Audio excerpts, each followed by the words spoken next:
Okay, so here is an exercise for you, and we are gonna try to cluster the fish again. So we are using the same data set. Oops, we are in the same data set, and you want to use the SSE again to evaluate the clustering results. And in this case, we want to forget that K is the best.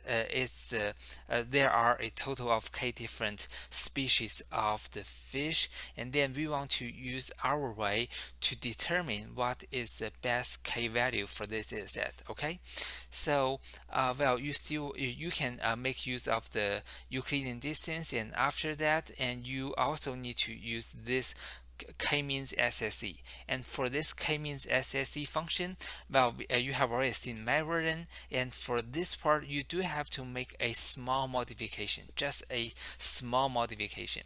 Okay, and after that, we don't know what is the right K value, so we want to try different k values from 1 to 39, and then for each of the k value we want to keep a record of the SSE. So finally we want to make a plot, so we just plot the drop of the SSE, and then based on the drop of the SSE, and then go ahead and try to decide which is the best k value.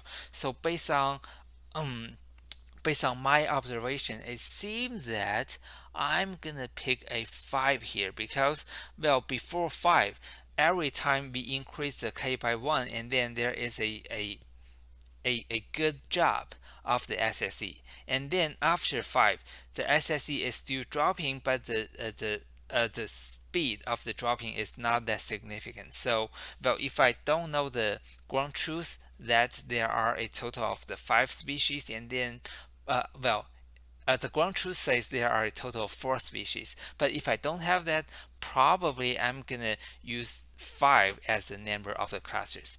Okay, so go ahead and pause the video here, and I'm about to show you my answer key. But I highly recommend you to code this by yourself first. Okay, so I'm gonna just pause a little bit. Okay, so this is my answer. This part, this is Euclidean distance, and I'm reusing the code from the lecture 21.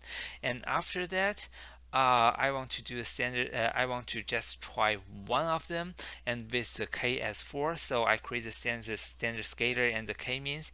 And after that, for each of the sample, after clustering them into a total of 4 clusters, I can get the total SSE. So it is 100 something. And after that, I did a k-means SSE.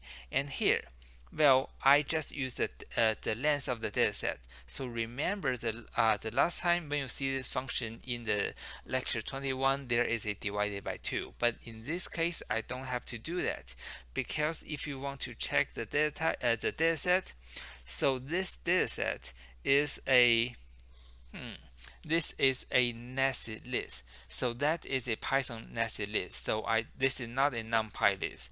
So if I want to count how many samples are there from the top level, and then I don't have to divide it by 2, do a divided by 2 here.